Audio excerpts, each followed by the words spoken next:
ಚೆನ್ನಾಗಿದ್ರ ಅಂತ. ಎರಡನೇ ಪ್ರಶ್ನೆ, ಕಳೆದ ವಾರ ಯಾವ ವಾಕ್ಯವನ್ನು ಧ್ಯಾನ ಮಾಡ್ಕೊಂಡಿದೆ? ప్రతి వారి వాక్యాన్ని ధ్యానిస్తున్నామంట. నేను ఈ రోజున ఈ వాక్యాన్ని ధ్యానం చేస్తున్నాను చెప్తారా? ಯಾವ ವಾಕ್ಯವನ್ನು ಧ್ಯಾನ ಮಾಡ್ಕೊಂಡ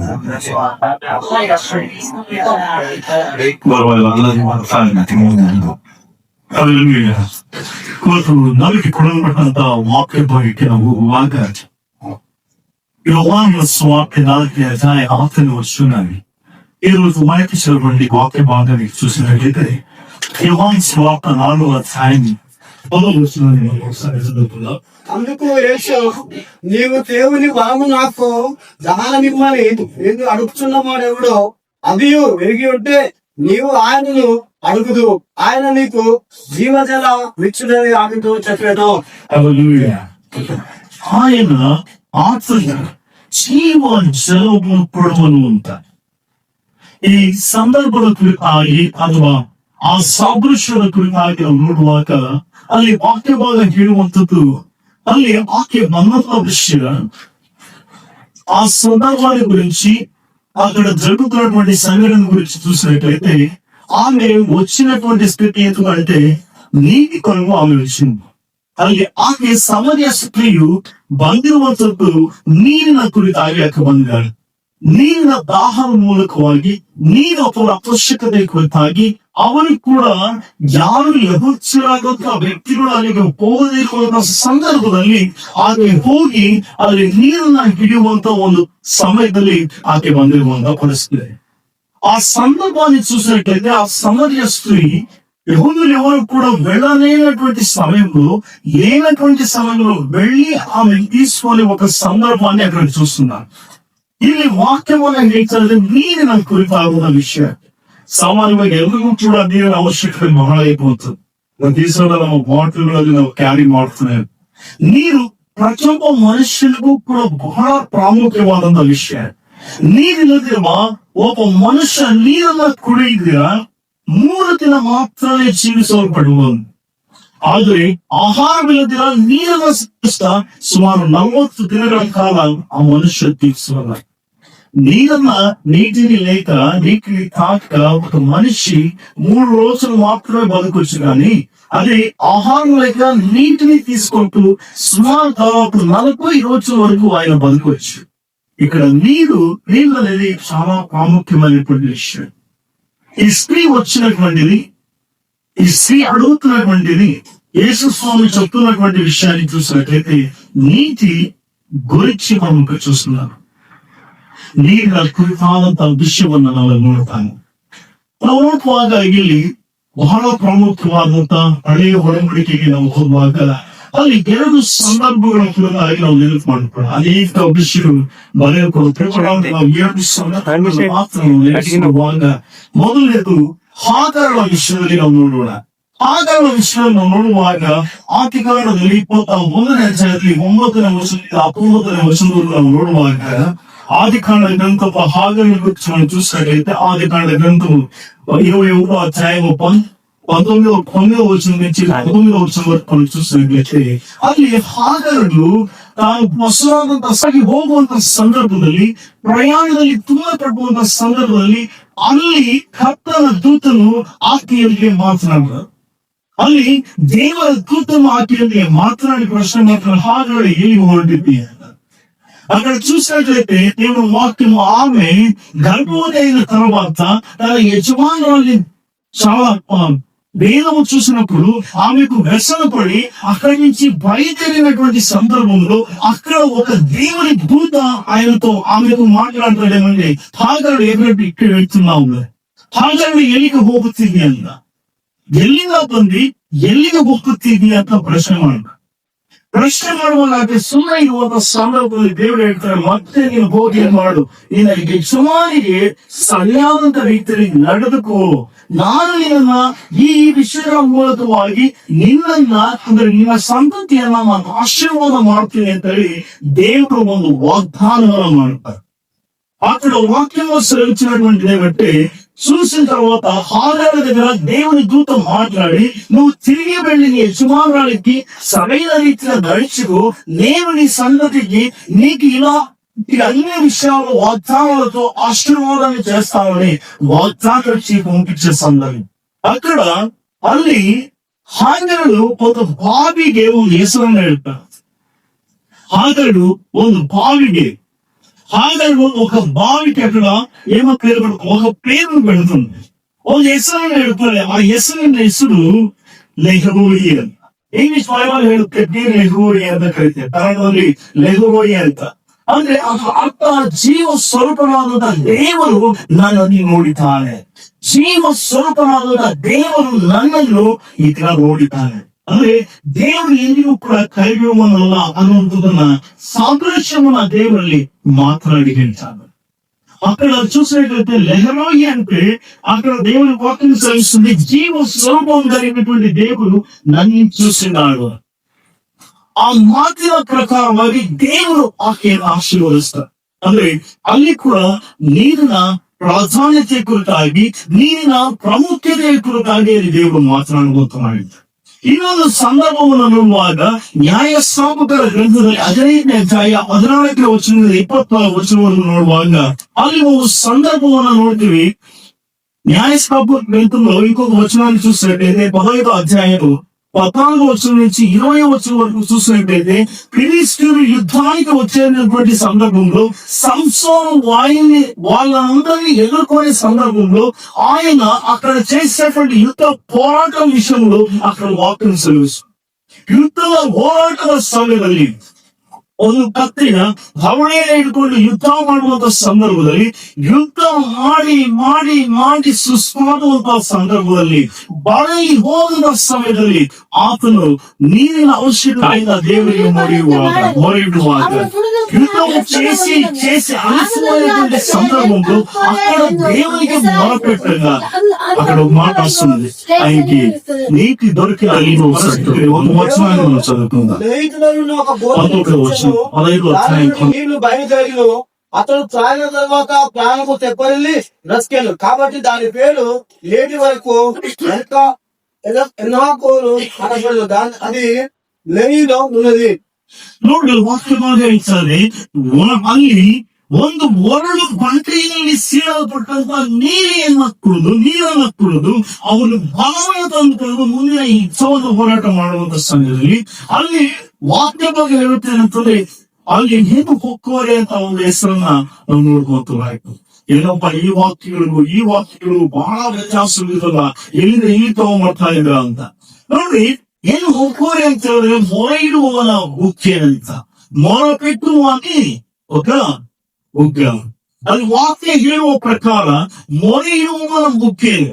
ಅಲ್ಲಿ ಆತನು ಮೊರೆ ಇದ್ದಾದ್ರೆ ಏನಕ್ಕೋಸ್ಕರ ಅಂತ ಹೇಳಿದ್ರೆ ನೀರಿನ ಹೊರತೆಗೋಸ್ಕರ, ನೀರಿನ ದಾಹಕ್ಕೋಸ್ಕರ, ನೀರನ್ನ ಸೇವಿಸೋದಕ್ಕೋಸ್ಕರ ಆ ದಾಹವುಳ್ಳಂತ ಮನುಷ್ಯರು ಬೇಡಿಕೊಳ್ಳುವಾಗ ದೇವರಲ್ಲಿ ನೀರನ್ನು ಅನುಗ್ರಹಿಸಿಕೊಡು. ಅಂದ್ರೆ ಲೆಹರೋಯಿ ಅನ್ನೋದಕ್ಕೂ ಏನು ಹುಕ್ಕೋರೆ ಅನ್ನೋದಕ್ಕೂ ಕೂಡ ಎರಡನ್ನು ಗಮನಿಸುವಾಗ, ಮೊರೆಯುವಾಗ ದೇವರು ಜೀವ ಸ್ವರೂಪ ಅಂತ ದೇವರು ನಮ್ಮನ್ನು ನೋಡುವುದಕ್ಕೆ ಸಿದ್ಧವಾಗಿದ್ದಾನೆ. ಎರಡು ವಿಷಯಗಳ ಕುರಿತಾಗಿ ನೋಡುವಾಗ ಈ ಸ್ತ್ರೀ ವಿಷಯದಲ್ಲಿ ಕೂಡ ಆಕೆ ಎಷ್ಟೋ ವರ್ಷಗಳ ಕಾಲದಿಂದ ಆಕೆಯ ಜೀವನದಲ್ಲಿ ಅನುಭವಿಸಲ್ಪಟ್ಟಂತ ಎಲ್ಲ ಕಷ್ಟ ವೇದನೆಗಳ ತುಂಬಲ್ಪಟ್ಟಂತ ಪರಿಸ್ಥಿತಿಗಳಿಂದ ಕೂಡ ಆಕೆ ಒತ್ತಾಡುವಂತ ಸಮಯಗಳಲ್ಲಿ, ಆಕೆ ಮೊರೆಯಿಟ್ಟಾಗ ನಾವು ಕೇಳದಿರುವಂತ ಸಮಯದಲ್ಲಿ ಜೀವ ಸ್ವರೂಪರಾದಂತ ದೇವರು ಜೀವ ಜಡವಾಗಿ ಅಥವಾ ನಿಂತು ಆಕೆಯೊಂದಿಗೆ ಮಾತನಾಡ್ತಾ ಇದ್ದಾರೆ ಆ ಸಮಾಜ ಸ್ತ್ರೀಯ ಬಳಿ. ಆ ಸಮಾಜ ಸ್ತ್ರೀಯ ಬಳಿಯಲ್ಲಿ ನಾನು ಜೀವ ಜಲವಾಗಿದ್ದೇನೆ ನಿನಗೆ ಅಂತ ಹೇಳಿದ್ರೆ ಈಗ ಎಷ್ಟೋ ಕಾಲದಿಂದ ಮೊರೆ ಇಟ್ಟಂತ ಎಲ್ಲಾ ಸಂಗತಿಗಳನ್ನ ಕೇಳಲ್ಪಟ್ಟಂತ ದೇವರು ಆಕೆಯನ್ನು ಹುಡ್ಕೊಂಡ್ ಬಂದಿರುವಂತದ್ದು. ನಿಮ್ಮ ಜೀವನಗಳಲ್ಲಿ ಕೂಡ ಅನೇಕ ವೇಳೆ ನಾವು ಮೊರೆಯಿಡುವಾಗ, ಅನೇಕ ಕಷ್ಟಗಳ ದಾರಿಯಲ್ಲಿ ಹಾದು ಹೋಗುವಂತ ಸಮಯದಲ್ಲಿ, ಅನೇಕ ವೇಳೆ ನಾವು ನೋಡುವಾಗ ದೇವರು ವಾಕ್ಯ ಹೇಳುತ್ತೆ, ವಿಮೋಚನಾ ಕಾರಣದಲ್ಲಿ ನೋಡುವಾಗ 15-20 22-25 ವರ್ಷದಲ್ಲಿ ನೋಡುವಾಗ ಒಂದು ಪ್ರಾಂತ್ಯಕ್ಕೆ ಬರುವಾಗ ಇಸ್ರಾಯೇಲ್ ಜನರು ಅಲ್ಲಿ ಕಹಿಯಾದಂತ ನೀರನ್ನ ಸೇವಿಸೋದಕ್ಕೆ ಹೋಗ್ತಾರೆ. ಅದಕ್ಕೆ ಮಾರಾಟ ಕೂಡ ಹೆಸರನ್ನ ಇಡಲ್ಪಡುತ್ತೆ. ಆ ಮಾರಾಟ ಸ್ಥಳದಲ್ಲಿ ಇಡಲ್ಪಟ್ಟಂತ ಸ್ಥಳದಲ್ಲಿ ದೇವರು ಅದನ್ನ ಸಿಹಿಯಾಗಿ ಮಾರ್ಪಡಿಸಿದಂತ ದೇವರು. ಅದೇ ರೀತಿಯಲ್ಲಿ ನೋಡುವಾಗ ಈಕೆಯ ಜೀವಿತದಲ್ಲಿ ಅನುಭವಿಸಲ್ಪಟ್ಟಂತ ಅನೇಕ ಸಂಗತಿಗಳು, ಅನೇಕ ನೋವುಗಳನ್ನು ನೋಡಿದಂತ ದೇವರು ಆ ಪ್ರಾಂತದಲ್ಲಿ ಆಕೆಯಲ್ಲಿ ಮಾತನಾಡೋದಕ್ಕೆ ಸಿದ್ಧವಾದಾಗ ಆಕೆಗೆ ಹೇಳಿದಂತ ಒಂದೇ ಒಂದು ಮಾತು, ಜೀವ ಜಲವನ್ನ ನಾನೇ ಆ ಜೀವ ಜಲ ಮಾಡಿದ್ದೇನೆ. ಕ್ರಿಸ್ತನು ಇವತ್ತು ನಮಗೆ ಜೀವ ಜಲವಾಗಿದ್ದಾನೆ. ಇಸ್ರಾಯೇಲ್ ಜನರು ಅನೇಕ 40 ವರ್ಷಗಳ ಪ್ರಯಾಣಕ್ಕೂ ಕೂಡ ಒಂದು ಬಂಡೆಯ ನೀರನ್ನು ಸೇವಿಸುವಂತ ಕೊರಿತ ಪತ್ರಿಕೆ 10 ಅಧ್ಯಾಯದಲ್ಲಿ ದೇವರ ವಾಕ್ಯ 4ನೇ ವಚನ ಹೇಳುತ್ತೇನೆ ಅಂತಂದ್ರೆ, ದೈವಿಕವಾದಂತ ಒಂದೇ ಬಂಡೆಯ ನೀರನ್ನ ಅವರು ಸೇವಿಸಿದ್ರು. ದೈವಿಕವಾದಂತ ಒಂದೇ ಒಂದು ಬಂಡೆಯ ನೀರನ್ನ ಅವರು ಸೇವಿಸಿದ್ರು. ಆ ಬಂಡೆ ಕ್ರಿಸ್ತನು. ಸಾಮಾನ್ಯವಾಗಿ ನಮ್ಮ ಪ್ರಾಂತಗಳಲ್ಲಿ ಬೋರ್ವೆಲ್ಗಳು ಹಾಕುವಾಗ ಏನಾದ್ರು ಕೆಳಗಡೆ ಬಂಡೆ ಸಿಕ್ತು ಅಂತ ಹೇಳಿದ್ರೆ ಏನ್ ಮಾಡ್ತಾರೆ, ಬಂಡೆ ಸಿಕ್ಕಿನ ನೀರ್ ಹಾಕೋದಕ್ಕಾಗಲ್ಲ, ಮಳೆ ಒಳಗಡೆ ನೀರ್ ಸಿಗಲ್ಲ, ಬೇರೆ ಸ್ಥಳ ಹುಡುಕಬೇಕು. ನೀರು ಅಂತರ್ಜಲ ಎಲ್ಲಿ ನೋಡ್ತಾ ಇದ್ವು, ಎಲ್ಲಿ ಸರಾಗವಾಗಿ ನಡೀತಾ ಇದ್ವು, ಆ ಪಾತ್ರದಲ್ಲಿ ಆ ಸ್ಥಳದಲ್ಲಿ ಏನ್ ಮಾಡ್ಬೇಕು, ಬೋರ್ಡ್ ಹಾಕಿ ನೀರನ್ನ ಇಳ್ಕೋಬೇಕು ಅಂತ. ಆದ್ರೆ ಬಂಡೆಯಲ್ಲಿ ನೀರಿರುತ್ತೆ ಅಂತ ನಿರೀಕ್ಷೆ ಇಲ್ಲದಿರುವಂತ ಜನರಿಗೆ ಬಂಡೆ ಒಳಗಿಂದ ನೀರು ಕೊಟ್ಟಂತ ದೇವರು ಇತನಾಗಿದ್ದಾನೆ. ಇವತ್ತು ಆಕೆಯ ಜೀವಿತದಲ್ಲಿ, ಸಾಮಾನ್ಯ ಸ್ತ್ರೀಯ ಜೀವಿತದಲ್ಲಿ, ಆಕೆಯ ಜೀವಿತದಲ್ಲಿ ಉಂಟಾಗಲ್ಪಟ್ಟಂತ ವಿಷಯ, ಬಂಡೆಯ ಪಾದೆಯಲ್ಲಿ ಎಲ್ಲವೂ ಕೂಡ ನಿಂತು ಹೋಗಬೇಕು. ನೀರು ಸಿಗಲ್ಲ, ಹೊರಗೆ ಸಿಗಲ್ಲ, ನನ್ನ ಜೀವನ ಆಶೀರ್ವಾದಕರವಾಗಿರಲ್ಲ, ನನ್ನ ಜೀವನ ಮುಂದೆ ಚೆನ್ನಾಗಿಲ್ಲ ಅನ್ನುವಂತ ರೀತಿಯಲ್ಲಿ ಆಕೆ ಬಳಕುವಂತ ಸಂದರ್ಭದಲ್ಲಿ ಆಕೆಗೆ ಸಿಕ್ಕಲ್ಪಟ್ಟಂತ ಒಂದೇ ಒಂದು ಕ್ರಿಸ್ತನು ಅನ್ನುವಂತ ಒಂದು ಪಾಠ. ಆ ಕ್ರಿಸ್ತನು ಸಿಕ್ಕಾಗ ಆಕೆಯ ಜೀವಿತ ಆಶೀರ್ವಾದಕರವಾಯಿತು, ಆಕೆಯ ಜೀವನ ಆಶೀರ್ವಾದವಾಗಿ ಪರಿಪೂರ್ಣವಾಯಿತು, ಹಾಗೆ ಜೀವನ ಆಕೆ ಒಂದು ಆಶೀರ್ವಾದ ನಿಧಿಯಾಗಿತ್ತು. ಇವತ್ತು ವಾಸ್ತವವಾಗಿ ಹೇಳ್ತಿದ್ದು ಆತನ ಜೀವ ಜಲವಾಗಿರುವಾಗ ಕನ್ನಡದಲ್ಲೇ ಇದ್ದಾನೆ. ಆಕೆ ಜೀವ ಸ್ವಾಮಿ ಕರ್ಮ ಪ್ರಕಾರ ಮಾತ್ರ ಜೀವಿತವನ್ನು ಹೆಚ್ಚು ಕ್ರಿಸ್ತು అని బండని ఆయన్ని మనలో పెట్టుకున్నప్పుడు 40 సంవత్సరాల వరకు ఆ పంటల జనానికి ఇస్రాయేల్ జనాల వెనుక వెళ్ళిందో, అలాగే మన జీవితంలో కూడా క్రీస్తు అనే బండ మనకు పడింది. ಆ ಮಣ್ಣಲು ನೀರು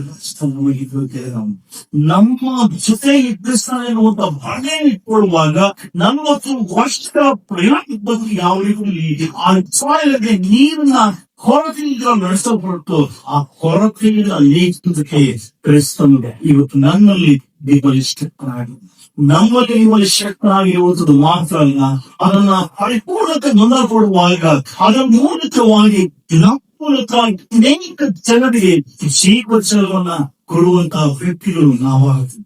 ಇನ್ನೊಂದು ವಾಕ್ಯ ಕೂಡ ಹೇಳ್ತಾ ಈಗ ಒಳಗಡೆಯಿಂದ ಜೀವಜಲದ ಹೊರಗೆಗಳನ್ನ ಹೊರಮಾಡ್ತೀನಿ ಅಂತ. ಹೊರಗಡೆ ಬರುತ್ತಂತೆ, ಒಟ್ಟು ಒಳಗಿಂದ ಏನ್ ಬರ್ತಂತೆ, ಜೀವ ಜಲಗಳು ಹೊರಗಡೆ ಬರುತ್ತಂತ. ಅಂದ್ರೆ ನೀವು ನಾವು ಕ್ರಿಸ್ತನ ಅಂಗೀಕರಿಸಿ ಕ್ರಿಸ್ತನ ಎಂಬುವಂತ ಬಂಡೆಯನ್ನ ಸ್ವೀಕಾರ ಮಾಡಿ ಪ್ರಕಾರವಾಗಿ ಜೀವಿಸುವ ಮಕ್ಕಳಾದಂತ ನಾವೇ ಒಳಗಿನಿಂದ ಕ್ರಿಸ್ತ ಎಂಬುವಂತ ಜೀವ ಜಲದ ಹೊರತೆಗಳು ಹೊರಸೂಸುವಂತಾಗಿದೆ.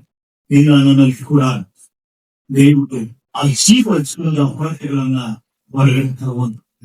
ಹಾಗಾಗಿ ಕ್ರಿಸ್ತನನ್ನು ನಿರೀಕ್ಷಿಸುವಂತ ನಾವು, ಕ್ರಿಸ್ತನನ್ನ ತಿಳಿದಂತ ನಾವು, ಕ್ರಿಸ್ತನನ್ನ ಆಯ್ದುಕೊಂಡಂತ ನಾವು, ನಮ್ಮ ಜೀವಿತದಲ್ಲಿರುವಂತಹ ಕ್ರಿಸ್ತನನ್ನ ಯಾವ ರೀತಿ ಇತರರಿಗೆ ನಾವು ತೋರ್ಪಡಿಸ್ತಾನೆ, ಯಾವ ರೀತಿ ಆ ಜೀವದ ಜಲದ ಹೊರತೆಗಳನ್ನ ತೋರ್ಪಡಿಸುವಂತಾಗಿ ನಮ್ಮ ಕ್ರಿಯೆಗಳ ಮೂಲಕವಾಗಿ ತೋರ್ಪಡಿಸುವಂತ ಮಾತ್ರವೇ ಅದು ನಮ್ಮ ಜೀವ ಜಲವನ್ನ ಹೊರಗಡೆ ತರುವುದಕ್ಕೆ ಸಾಧ್ಯವಾಗುತ್ತದೆ.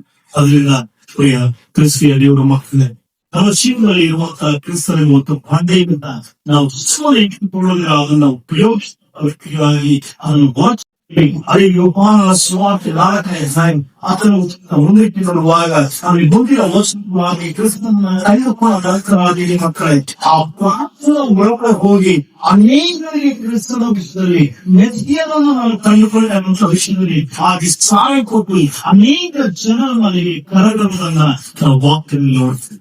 ಹಾಗಾಗಿ ನಾವು ಎಷ್ಟರ ಮಟ್ಟಿಗೆ ಎಷ್ಟರ ಜನರನ್ನ ತರುವಂತ ವ್ಯಕ್ತಿಗಳಾಗಿ ಕ್ರಿಸ್ತನನ್ನ ಎಷ್ಟರ ಮಟ್ಟಿಗೆ ನಾವು ಒಳಚೆಲ್ಲುವಂತ ವ್ಯಕ್ತಿಗಳಾಗಿ ಕ್ರಿಸ್ತನೆಂಬುವಂತ ಜೀವ ಜಲವನ್ನು ಎಷ್ಟರ ಜನರಿಗೆ ನಾವು ಕೊಡುವಂತ ವ್ಯಕ್ತಿಗಳಾಗಿ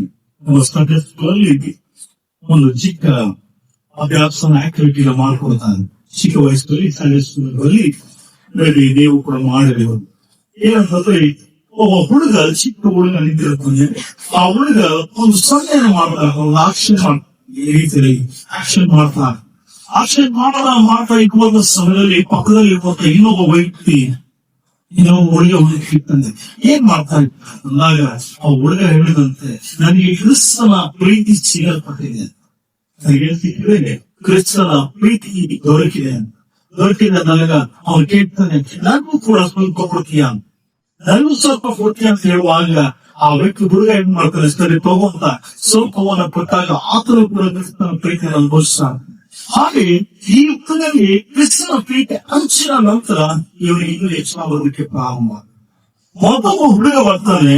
ಈ ಎರಡನೇ ಹುಡುಗ ಹತ್ರ ಬಂದು ಕೇಳ್ತಾನೆ ಅಂತಂದ್ರೆ, ನಿನ್ನ ಏನ್ ಮಾಡ್ತಾ ಇದೆಯಾ ಅಂದ್ರೆ, ನನಗೆ ಕ್ರಿಸ್ತನ ಪ್ರೀತಿಯನ್ನು ಹೊಂದಿಕೊಂಡಿದ್ದೀನಿ, ಹಾಗಾದ್ರೆ ನನಗೂ ಸ್ವಲ್ಪ ಕೊಡ್ತೀನಿ ಅಂದಾಗ ಎರಡನೇ ಹುಡುಗ ಆಗ್ತಾನೆ, ನಾನು ಬಿಡಂಗ, ನೀವು ಕ್ರಿಸ್ತನ ಎಲ್ಲರಿಗೂ ಕೊಡುವಂತವಲ್ಲ, ಕ್ರಿಸ್ತನ ಪ್ರೀತಿ ನಮಗೆ ಮಾತ್ರನೇ ಕೊಡುವಂಥದ್ದು, ಕ್ರಿಸ್ತನ ಪ್ರೀತಿ ನನಗೆ ಮಾತ್ರ ಬರೆಯಲ್ಪಟ್ಟಿದ್ದು, ಕ್ರಿಸ್ತನ ಪ್ರೀತಿಯನ್ನು ಹೊಂದ್ಕೊಳ್ಬೇಕಾದ್ರೆ ಶ್ರೇಷ್ಠವಾದಂಥದ್ದು ಇರಬೇಕು ಅಂತ.